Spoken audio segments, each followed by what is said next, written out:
So I would be willing to put money on the fact that everyone in this room has heard of MRSA. It is one of 6 escape organisms, or organisms that are known to escape biocidal action, that are also known to form biofilms. They have an increased pathogenicity, transmission, and resistance. Because they each also form biofilms, they're the target of my study. The ubiquity of biofilms in infectious disease, hospital-acquired infections, and more importantly, recurring infections is an area and a topic that needs addressed. So we'll ask ourselves, what is a biofilm? Formal definition, we can say it's a conglomerate of cells in a self-producing extracellular polymeric substrate. So what this actually means is our cells attach to a surface. Once they attach to that surface, they start communicating, they start excreting exopolysaccharides. Polysaccharides are the main structural component of the biofilm. They're the backbone and the core of what help the biofilm form.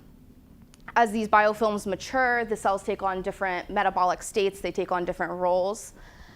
And then as they continue to mature and develop, they can actually dislodge cells, which can go off and form infection elsewhere.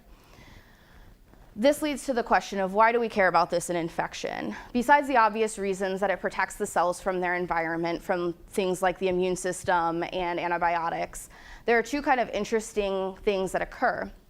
One of them is the formation of persister cells.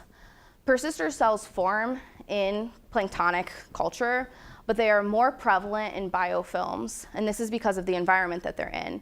You can think of persister cells as hibernating. They form a different metabolic, they enter a different metabolic state from their counterparts, which protects them from antibiotic action and the immune system.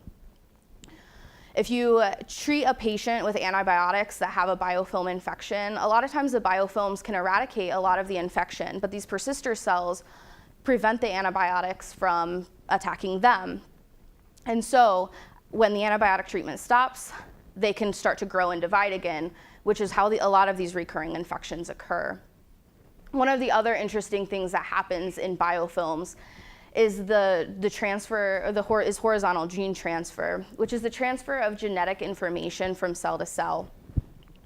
This is important because a species or a cell that has a more pathogenic gene encoded in it, or a reason that it can survive better, survive against antibiotics, et cetera, can pass that information to other cells, to other strains of the species, and they can do this with extra fidelity in the protected and close environment of the biofilm.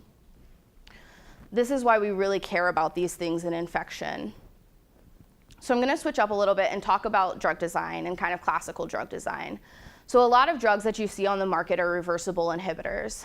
They're continually binding and unbinding. When they're bound, they prevent their target from doing its job, and so they're inhibiting it. But when they unbind, the target can go right back to doing its job. What this means is we have to saturate our system, or we have to put way more drug in than target to make sure that those targets are always bound. This has 2 effects. Off-target effects, they create side effects in patients. And the other thing is the cost of the drug. When you have to use more drug, it costs more money. An example of a covalent inhibitor that we all are probably familiar with is penicillin. Covalent inhibitors go in, they actually form a bond between themselves and their target. This irreversibly inhibits the target, but it also means you have a 1-to-1 ratio. Your covalent inhibitor, it takes 1 covalent inhibitor for every target molecule. So once again, you have to saturate the system with drug, increasing the chance for side effects and cost. This brings up the idea of the metallodrug that we have designed in our lab.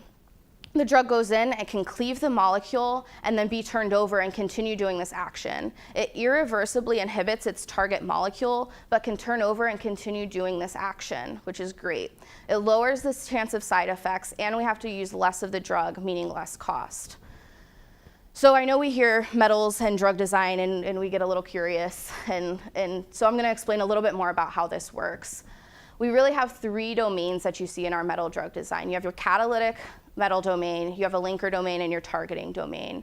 Your catalytic metal domain acts as the workhorse of your drug molecule. It's what actually goes in and cleaves. It's what breaks the bonds. It's what irreversibly inhibits the molecule.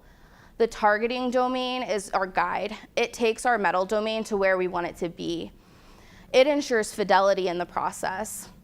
If our targeting domain does have some off-target binding, what's great about this is we have a double filter mechanism. So we may see some binding, but it won't be properly oriented for the metal domain to cleave. Our linker domain gives us a little bit of wiggle room to tune and add more precision to where our metal domain will actually bind and cleave. Now, let's talk about this catalytic metal domain a little bit more, because I'm sure we're still a little curious about that. We design our catalytic metal domain around the ATCON motif, which is a naturally occurring triamino acid peptide. This peptide, or fragment, I should say, from naturally occurring substances, scavenges copper and nickel from its environment.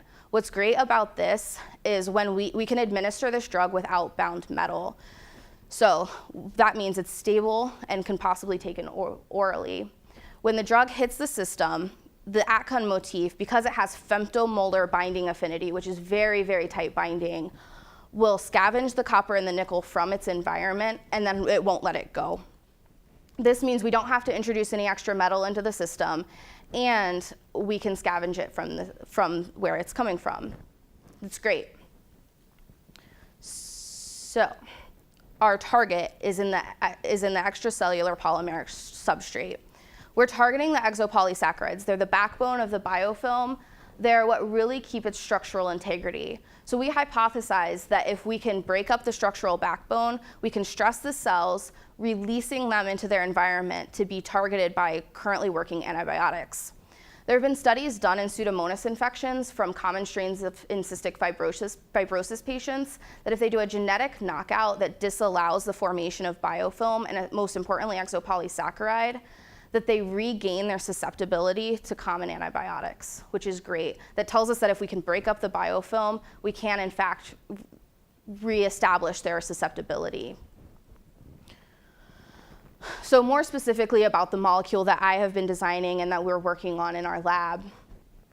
Our targeting domain is based on common lectin motifs that are found in biology.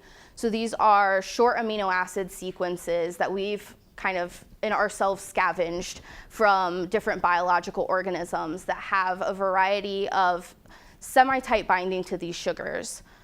What we're working on in our lab is reducing, or increasing, I guess I should say, the binding affinity, reducing the KD, but increasing the binding affinity of these targeting domains so that we can get more specific binding.